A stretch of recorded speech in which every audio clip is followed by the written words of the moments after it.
Budol. Chill ride na? Baba pa ka? Oo, baba pa. Hindi na ko. Toot! Wala, budol mas la. Binangan ko pa Gabi rin ang bike. Gabi rin ang bike. Toy, okay na Toy? Wow, po. Ang sarap, man. Okay, what's up mga siyod? Another day, another morning, another bike day na naman kita. Napaka-lively ngayon ng bike lane. At medyo may araw na yung ride out natin mga siyod. At nandito na yung mga kasama natin. Sila tong mga tropa kong 6 months rider. What? Kung may weekend rider, sila ay 6 months rider. Once every 6 months lang kasi sila nagra-ride. Malupet, di ba? At yun, nag-ride out na kami. At ito rin, si Mama Orion. Isang legendary din ng iPad HDR. No helmet to, always. Pero buhay pa rin. Tamang chill lang talaga kami. Takbuhang 18 to 22 lang. Kasi back to zero talaga yung mga kasamaan ko. Para habang nagbabike, sabay-sabay kwentuhan. Yan din kasi yung sabi ko sa post ko. Buko halo ride lang, chill ride lang talaga. O di ba? Hindi ako scamas, hindi ako budolero.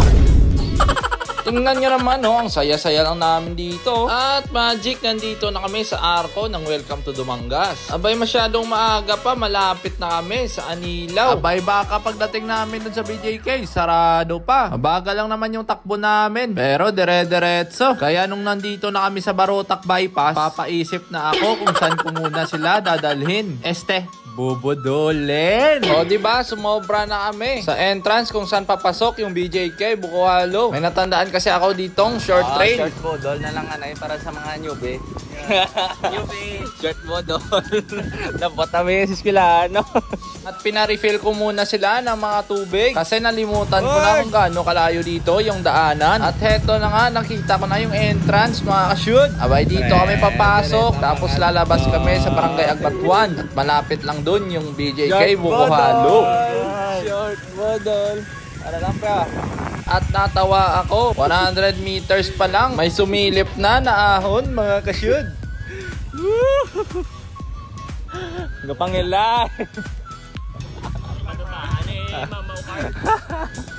At yun na nga, dinadahan-dahan na namin yung akyat. At yun na nga, na-notice na ni Doggy na masyadong matarik pala yung ahon. Lapos ni Kabatuan na? Kabatuan? Marunong sumakay si Auntie. Sa sobrang addict natin sa trail sa Kabatuan. Kabatuan yung nasabi ko, imbis na Agbatuan. At dito pala no, hindi ko na-notice na tarik na pala yung inaahon ko. 13%.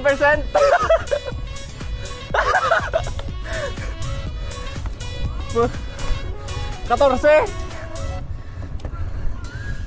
16. At yun na nga no, 16% yung max gradient sa unang ahon namin. Di yung sarili ko pala, nabudol ko din mga ka-shoot. At tumatawa na lang ako sa mga ginagawa ko dito. Ay, tangina. Nag-kinsi. Budol. Nadali part. At yun na nga mga ka-shoot, kitang-kita, hirap na hirap sila ahawin. Di kasi biro yung 15% ng gradient. Kakabalik mo lang ng bike. Okay man, Mau. Step naman sila kay Mama. Chill ride na? Baba pa ka? Oo, baba pa. Hindi na ko. At may nakita akong birdie dito. Kaso hindi ako sure kung anong pangalan na ito eh. Astig no? Black at red. Ang galing. May siomay pa siyang dala. Siyempre kung may uphill, may downhill na naman. Siyempre dapat enjoyin natin yung downhill. Para ba naman makabawi-bawi sa mga inakyat. Yun nga lang, parang maliit lang yung downhill namin. Parang may feeling ako na aakyat naman kami. Dito pala no, napakaganda ng katubuhan sa taas ng bundok. Maganda tingnan. Pero heto, parang hindi to maganda tingnan para sa mga newbie natin kasamahan. Up. Yes.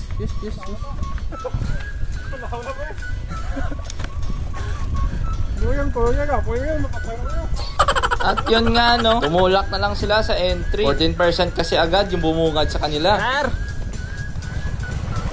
12. Hindi naman siya mahaba, no? Parang 400 meters nga lang. Kaso pang 100 meters lang yung kaya ng mga newbie kasama natin. Budol mas la. Art! Village. Gabi rin ang bike. Oh. Bis ka na kami budol ko. Uy. Doon pero sapa. Uy. Ciao.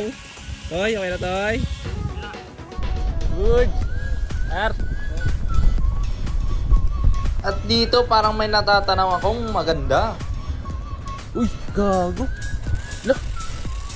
Solid. Wow! Uy. Oh. Oh. Wow! Oh. Picture. At yun nga, nakita natin. Ang ganda ng view dito mga ka-shoot. Pero parang solved na tong mga kasama natin. Tinatamaan na ng kagutuman mga ka-shoot. At medyo downhill na tayo dito. Pahiritin natin kung kaya natin mahirit. Woo!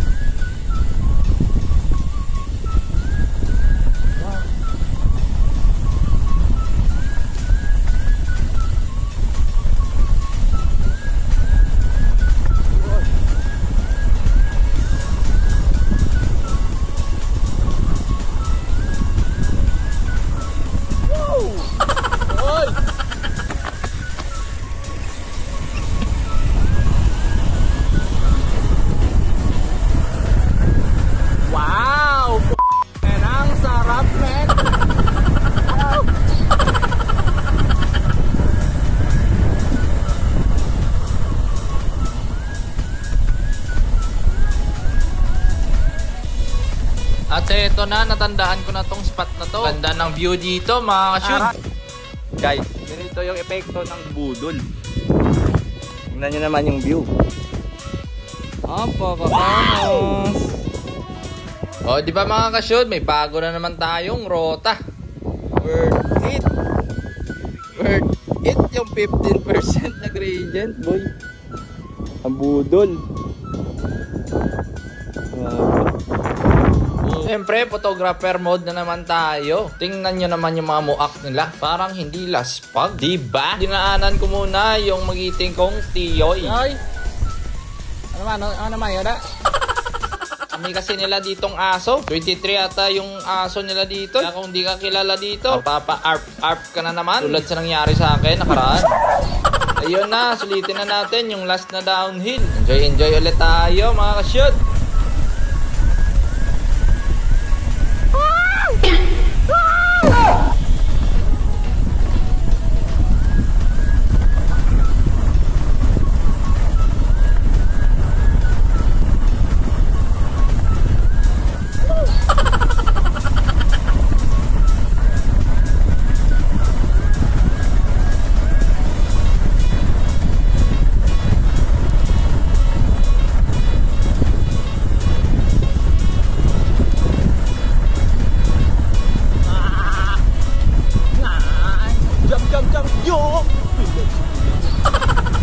At yun na nga, tapos na yung maligayang downhill. At eto na kami, dito na kami sa Barangay Agbattuan. Malapit na dito yung BJK Namnambuko Halo na dis. At nandito na kami, BJK Raos. Ano mo?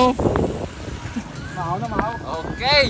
BJK na. Ito pala yung kauna-unahang ride ko na wala talaga akong kinain. Kahit ano, before ride. Sibog malala to mamaya. O, di pusa. Pusa naman eh. Nalimpo. Paa. Pitso. Paa. Pusa.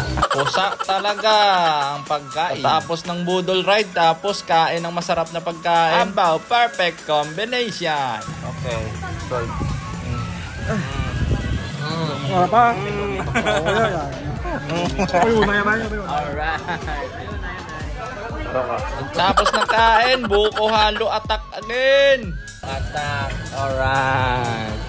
After 2 hours, sisibat na kami. Mas matagal pa yung tambay namin dito kaysa sa ride namin kanina. Abutan na kami ng alas 12 dito. BJK for the win! At naging ninja na kami lahat. Masyado na kasing Makati yung init. At chill ride pa rin yung takbuhan namin pabalik ng Iloilo. At masyadong busog pa kasi. Daming nakain kanina eh. At biglang